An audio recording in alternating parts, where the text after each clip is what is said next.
حضرت مولانا فضل الرحمان صاحب. جھنڈے جھومائیں جھنڈے، یہ جھنڈے جھومائیں ذرا اور تکبیر کا نعرہ بلند کریں، تکبیر کا نعرہ بلند کریں، تکبیر کا نعرہ بلند کریں. نعرہ تکبیر، نعرہ تکبیر. تاج و تخت ختم نبوت، جمعیت علماء اسلام، جمعیت علماء اسلام، قائد جمعیت حضرت مولانا فضل الرحمان. امین شادباد کشور حسین شادباد، تو نشان عزم عالی شان، عرض پاکستان مرکز یقین شادباد. پاکستان زمین کا نظام، قوت اخوت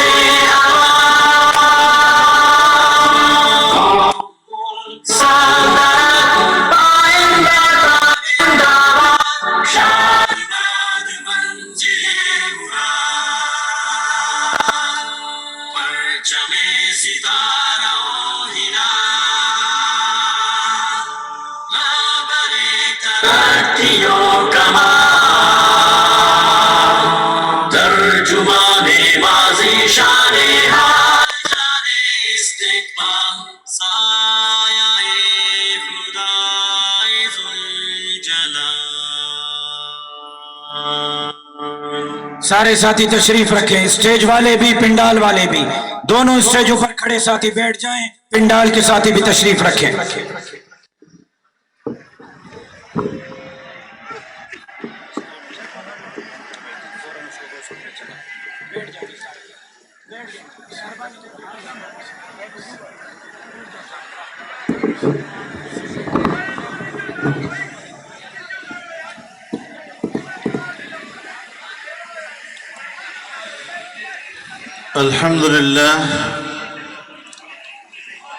الحمد لله وكفى وسلام على عباده الذين اصطفى، لا سيما على سيد الرسل وخاتم الأنبياء وعلى آله وصحبه ومن بهديه مهتدى. أما بعد، فأعوذ بالله من الشيطان الرجيم. بسم الله الرحمن الرحيم. يا أيها الذين آمنوا لا ترفعوا أصواتكم فوق صوت النبي ولا تجهروا له بالقول كجهر بعضكم لبعض أن تحبط أعمالكم وأنتم لا تشعرون. صدق الله العظيم.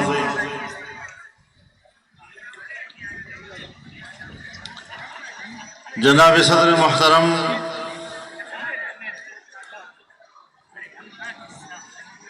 اکابر علماء امت، بزرگان ملت، میرے دوستوں اور بھائیوں، سب سے پہلے تو میں جمعیت علماء اسلام صوبہ سندھ کو آج کے اس کامیاب اجتماع کے انعقاد پر دل کی گہرائیوں سے مبارکباد پیش کرتا ہوں. اللہ تعالی اس عظیم نسبت کے ساتھ منعقد کیے گئے اس عظیم جلسے میں آپ کی اور ہماری شرکت کو قبول فرمائے اور اسے ہماری نجات کا سبب اور ذریعہ بنائے.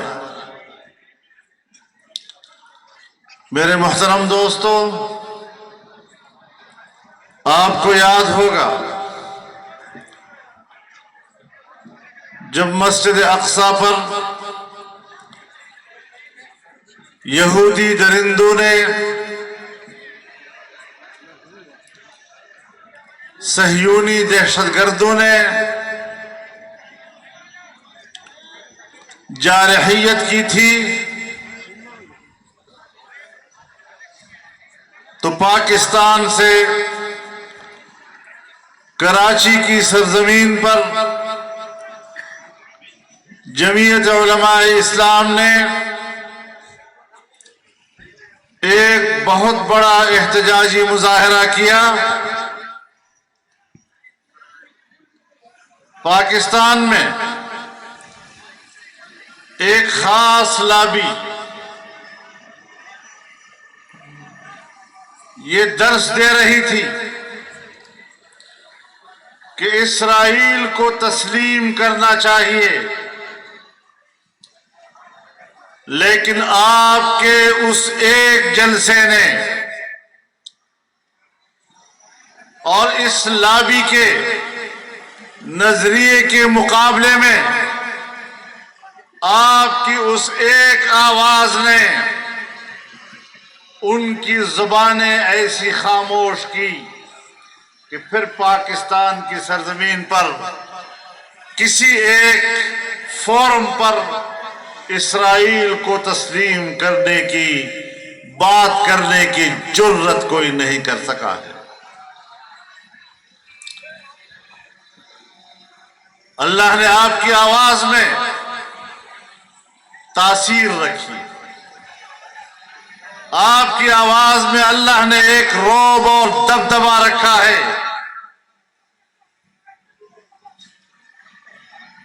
آج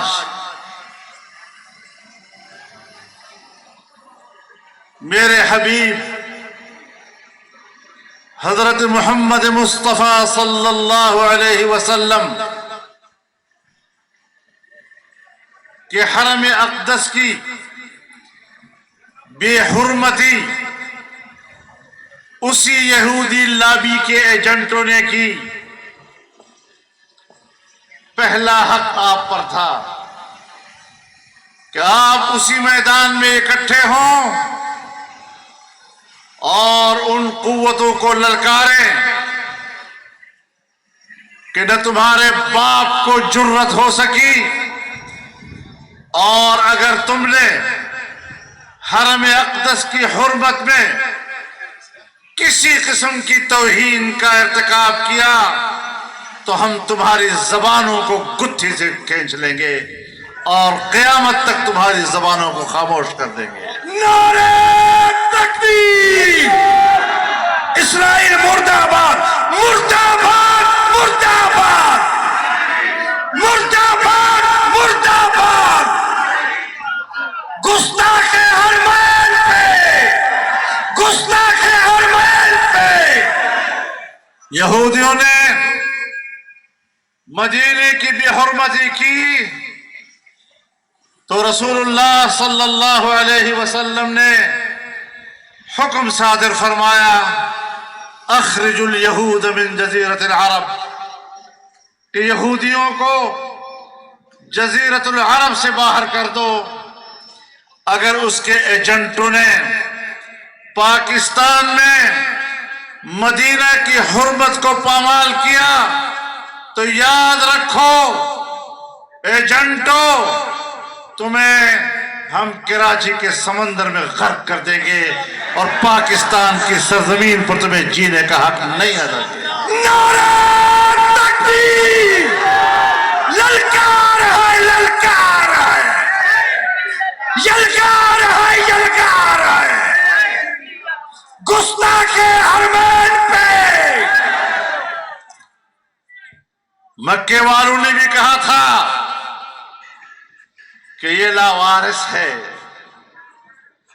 لیکن قیامت تک کے لیے اللہ نے رسول اللہ صلی اللہ علیہ وسلم کو ایسی امت عطا کی ہے کہ آج 1400 سال گزرنے کے بعد بھی ایک گیا گزرا گنہگار امتی بھی اپنے نبی اور رسول کی حرمت پر جان قربان کرنے کے لیے تیار کھڑا ہے۔ تم نے مکے والوں کی طرح ان کو لوارث سمجھ لیا ہے؟ دنیا کی آبادی کا چھٹا حصہ وہ اپنے پیغمبر کی ناموس پر قربان ہونے کے لیے تیار ہے. 1 ارب سے زیادہ آبادی اس کے ناموس پر اپنی جان قربان کرنے کے لیے تیار ہے. تم ہوتے کیا ہو؟ کس باغ کی تم مولی ہو؟ تمہیں تو گاجر مولی کی طرح کاٹ کاٹ کر رکھ دیں گے اگر تم نے آئندہ کے لیے اس طرح سوچا بھی تو. عظمت حرمین پر، عظمت حرمین پر، روزہ رسول پر، تقدس حرمین پر، لبیک لبیک لبیک لبیک. ہم تحمل اور برداشت کے لوگ ہیں. ہم نے ہر مشکل کو بڑے صبر، تحمل اور برداشت کے ساتھ عبور کیا، لیکن یہی وہ مقام ہے، یہی وہ منزل ہے، یہی حرمت رسول کا وہ مقام ہے جہاں صبر کا بندھن ٹوٹ جاتا ہے، جہاں تحمل کا بندھن ٹوٹ جاتا ہے، جہاں برداشت نام کی کوئی چیز اس کی قیمت نہیں رہتی. عمران خان سن لو، تمہیں لوگوں نے، مغرب نے، امریکہ نے، برطانیہ نے، یہودی لابی نے آسمان پر چڑھا دیا. عقل ہے تو یہی، ویژن ہے تو یہی، پروگرام ہے تو اسی کے پاس، خوشحالی لائے گا تو یہی. آسمان پر چڑھا دیا تجھے. ہم چاہیں نہ چاہیں، اللہ بے پرواہ ہے، اس کا اپنا ایک نظام ہے. تو اقتدار میں آ گیا، میں سمجھتا ہوں اچھا ہوا تو اقتدار میں آ گیا. تیری نااہلی دنیا کے سامنے آ گئی، تیری نالائقی تشتزبام ہو گئی، تو اپنی اہلیت کے لحاظ سے ننگا تڑنگا ہو گیا. آج پھر گاؤں گاؤں پھر رہا ہے، جلسہ جلسہ کھیل رہا ہے. تو میں کہتا ہوں اس میں بھی اللہ کی حکمت ہے. پہلے آپ کارکردگی کے لحاظ سے نااہل ثابت ہوئے، لحاظ سے بیمار ثابت ہوتے ہیں. اللہ کو دکھائے گا کہ یہ ذہنی بیمار، یہ دماغی بیمار، یہ پاکستان میں سیاست کر رہا ہے. کم وقت تیری وجہ سے پاکستان کی سیاست بدنام ہو گئی، اس کی ویلیو گر گئی. مرد آباد نشائی نیازی، نشائی نیازی، مریض نیازی، بیمار نیازی، بیمار نیازی. لیکن میں آپ کو متنبہ کرنا چاہتا ہوں کہ جہاں یہ نااہل اور یہ ذہنی بیمار، وہاں پر ایک فتنہ بھی ہے. ایسے پیروکار اس نے پیدا کر لیے کہ اگر وہ اللہ ہونے کا دعویٰ کرے تو کہتے ہیں ہم پھر بھی ان کے ساتھ. خود کہتا ہے اللہ نے جو پیغام پیغمبر کے پاس پہنچایا اس سے لوگوں تک پہنچایا، تم بھی میرا پیغام لوگوں تک پہنچاؤ. کبھی خود کو اللہ کے ساتھ برابری پہ، کبھی خود کو پیغمبر کے ساتھ برابری پہ. اور اس کے پیروکار کہتے ہیں کہ اگر وہ نبوت کا دعویٰ کر لے تب بھی ہم ان کے ساتھ.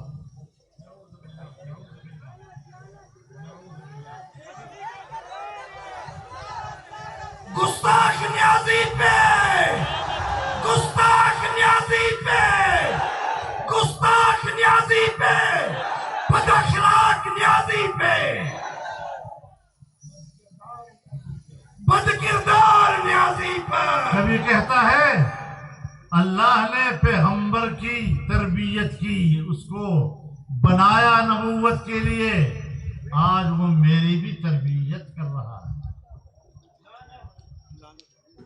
اس فکر اور اس سوچ کا آدمی پاکستان میں سیاست کرے گا۔ اسے کہتے ہیں دجل، دجال دجل سے،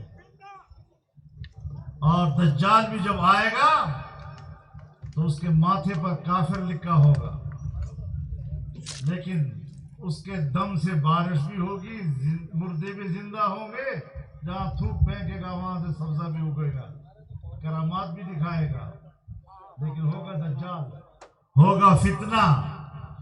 تو میں آپ کو اس فتنے سے بھی ڈرانا چاہتا ہوں اور متنبہ کرنا چاہتا ہوں کہ ہم خام خواہ اس کے خلاف نہیں آئے میدان میں۔ اور آج کچھ لوگوں کے پیچھے پڑ رہا ہے، ہماری طرح کے کچھ مذہبی رنگ والے لوگ،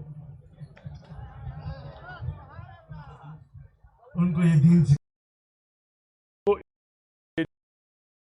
دیکھیں تو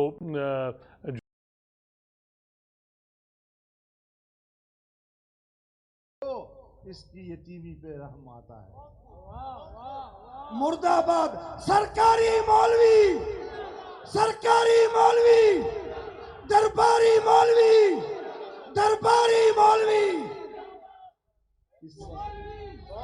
نہیں اسرائیلی مولوی کہو یار۔ اسرائیلی مولوی، اسرائیل کا حامی، اسرائیل کا حامی، یہود کا حامی، لوگوں کو دین سکھائے گا، پتہ نہیں اپنی طہارت کرنی بھی آتی ہے یا نہیں ہوتی۔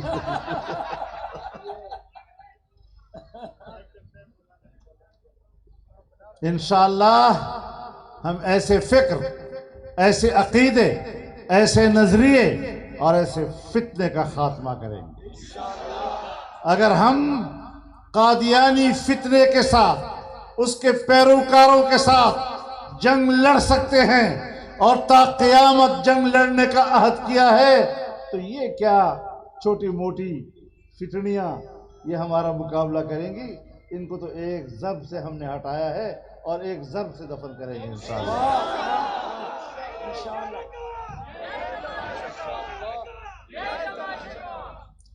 میرے محترم دوستو، ان کے جلسوں سے ڈرنا نہیں چاہیے، ان کے پیروکاروں سے بھی نہیں ڈرنا چاہیے۔ میری شرافت مجھے ان پر تبصرہ کرنے کی اجازت نہیں دیتی۔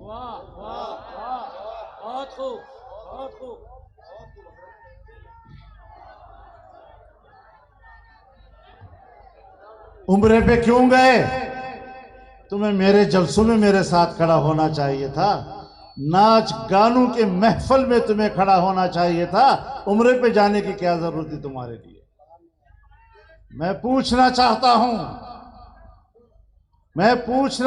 ہوں کہ جنہوں نے زندگی میں عمرہ نہیں کیا، جنہوں نے زندگی میں مدینہ منورہ نہیں دیکھا، آج اس موقع پر آپ کے برطانیہ کے پی ٹی آئی کا صدر اور انیل مسرت اور جہانگیر عرف چیکو پہلی مرتبہ کس پروگرام کے تحت، کس سازش کے تحت مدینہ آئے تھے؟ شیخ رشید صاحب نے ایک دن پہلے کہہ دیا تھا کہ مدینہ میں ایسا ہوگا۔ تم پلاننگ کرتے ہو حرم نبوی کی توہین کرنے کی؟ سیاست کرو، پاکستان میں کرو، تمہاری طاقت ہے تو پاکستان میں آؤ۔ پاکستان میں تو ہم نے تمہیں گردن سے اٹھا کر پھینک دیا، اب باہر جا کر بدماشیاں اور شیطانیاں کرتے ہو۔ یہاں آؤ، مقابلہ کرو، ہم تمہیں دکھائیں گے تمہارے اوقات کیا ہیں۔ کبھی فوج کو ڈراتے ہو، ایک بیانیہ تو ہونا تمہارے پاس۔ پہلے کہا خط آیا ہے، میرے خلاف بین الاقوامی سازش ہے۔ ارے بین الاقوامی سازش کہاں سے ہو گئی؟ خط دکھاؤ نا بھائی، آج تک خط نہیں دکھا سکا۔ پاکستان کی قومی سلامتی کے ادارے نے بھی کہا کہ جھوٹ ہے، امریکہ نے بھی کہا جھوٹ۔ بھائی دکھا دو نا، ہم اردو نہیں سمجھتے، انگریزی سمجھ لینے والے لوگ ہیں. اس کاغذ سے پتہ چل جائے گا اس میں کیا ہے. بلی کو تھیلے سے باہر لاؤ. اب خط کا معاملہ چھوڑ گیا، خط سے بھاگ گیا جی. پھر کہا سراج الدولہ کا سپہ سالار میر جعفر تھا. بھائی سپہ سالار کو میر جعفر کہتے ہو تو پھر کون ہے سپہ سالار آج؟ جب سپہ سالار نے آنکھیں دکھائیں تو اگلے دن کہا میری مراد تو شہباز شریف ہے. بابا شہباز شریف تو سپہ سالار نہیں ہے. تو آپ نے تو سپہ سالار کی بات کی تھی. تو آئی گئی ہو گئی. اب وہ بیانیہ بھی گیا، خط کا بیانیہ بھی کیا، سپہ سالار کا بیانیہ بھی کیا. اب کہتے ہیں میرے قتل کرنے کی سازش ہو رہی ہے اور میں نے اور کہتا ہے کہ میں نے ویڈیو پتہ نہیں کیسٹ ریکارڈ کرائی ہے. آج کل کی دنیا میں کیسٹ ریکارڈ کروائے جاتے ہیں. رکھی کدھر ہے وہ؟ کہاں چھپائی ہے تم نے وہ ریکارڈ؟ 2 کاپیاں ہیں، ایک امریکہ میں اور ایک گولڈ سمتھ کے گھر میں برطانیہ میں. ایک طرف کہتا ہے امریکہ نے میرے خلاف سازش کی ہے. بھائی چورن بیچو تو طریقے سے بیچو یار. اور ایک طرف اپنا بیان وہاں ریکارڈ کروا رہے ہو. عمران خان میں کہتا ہوں آپ سے، تم قتل کی بات کرتے ہو. قتل بہت دور کی بات ہے، انسان کے ہاتھوں قتل بہت دور کی بات ہے.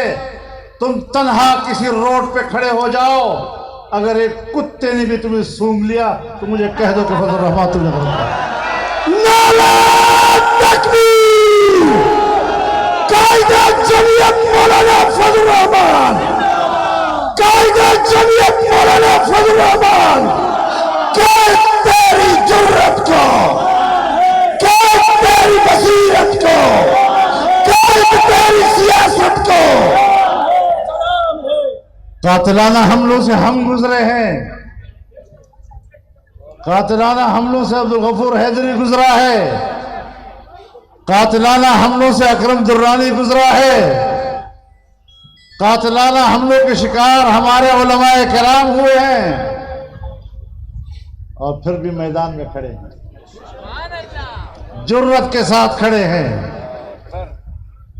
300 350 کے تعداد میں پولیس، ایف سی اور رینجرز کی سیکورٹی لے کر نہیں کھڑے ہوئے. میرے محترم دوستو، سیاست کی بھی ڈھنگ ہوتی ہے، اس کو ڈھنگ بھی نہیں آتا. اور ملک کو کہاں پہنچایا. میں 2 باتیں آپ سے کہنا چاہتا ہوں اس حوالے سے. جب حکومت میں نہیں آیا تھا تو اس وقت کہا تھا کشمیر کو 3 حصوں میں تقسیم ہونا چاہیے. تو کشمیر کو 3 حصوں میں تقسیم کر دیا، ایک مودی کو دے دیا، ایک اپنے پاس رکھ لیا، ایک گلگت بلتستان کو اس سے الگ کر دیا. ابھی کون سی وحی تیری اوپر آئی جب تو نے بیان دیا اگر فوج نہ ہوتی تو پاکستان 3 حصوں میں تقسیم ہو چکا ہوتا. یہ 3 حصوں کا آئیڈیا کہاں سے آ گیا؟ نہ 2 حصوں میں تقسیم کی بات کرتا ہے، نہ 4 حصوں میں تقسیم کی بات کرتا ہے، 3 حصوں میں تقسیم کی بات کرتا ہے. کیا پروگرام تھا تیرا؟ یاد رکھو، ملک کی جغرافیہ کو تبدیل کرنے کے لیے 2 بنیادی مراحل ہوا کرتے ہیں. پہلا مرحلہ یہ کہ ملک میں سیاسی عدم استحکام پیدا کیا جائے. اگلا مرحلہ یہ کہ ملک میں معاشی عدم استحکام پیدا کیا جائے. چنانچہ جب نواز شریف کی حکومت میں پاناما لایا گیا تو پانامے کیس کے ذریعے سے سیاسی عدم استحکام ملک میں لانے کی کوشش کی گئی. اور جب وہ مرحلہ گزرا تو عمران خان کے ذریعے سے معاشی عدم استحکام لایا گیا. یہ دونوں مرحلے پورے ہو گئے. اور جب ملک میں معاشی طور پر عدم استحکام آتا ہے، روپیہ اپنی قدر کھو بیٹھتا ہے، مہنگائی آسمان کو پہنچ جاتی ہے، عام آدمی کے قوت خرید ختم ہو جاتی ہے، تو پھر پبلک میں بغاوتیں شروع ہو جاتی ہیں. شکر ادا کرو پاکستان کے سیاستدانوں کا، شکر ادا کرو جمعیت علماء کا کہ ہم نے 4 سال تمام سیاسی قوتوں کو ایک پلیٹ فارم پر رکھا، چاروں صوبوں کے عوام کو ایک پلیٹ فارم پر رکھا، اور پاکستان کے کسی حصے میں ملک کے خلاف بغاوت نہیں ہونے دی. میں نے پچھلی دفعہ اسلام آباد میں بھی آپ سے کہا تھا کہ میں پاکستان کے عوام کو سلام کرتا ہوں، ملک کے ساتھ ان کی وفاداری کو سلام کرتا ہوں کہ ان حالات میں بھی وہ ملک کے ساتھ کھڑے رہے اور بغاوت کا کوئی تاثر نہیں دیا. آج اقتدار سے علیحدگی کے بعد وہ در بدر پھر رہا ہے، صرف اس لیے نہیں کہ اقتدار سے محروم ہوا کہ کسی طرح میں پھر اقتدار میں آؤں اور اگر ملک بچ گیا ہے تو اس کا مکمل خاتمہ کر دوں. اب آپ کی مرضی ہے، اس کو دوبارہ لاتے ہیں اور بچے کچھ ملک کو تب ختم کر دیتے ہیں، تو بھی عوام کی مرضی ہے.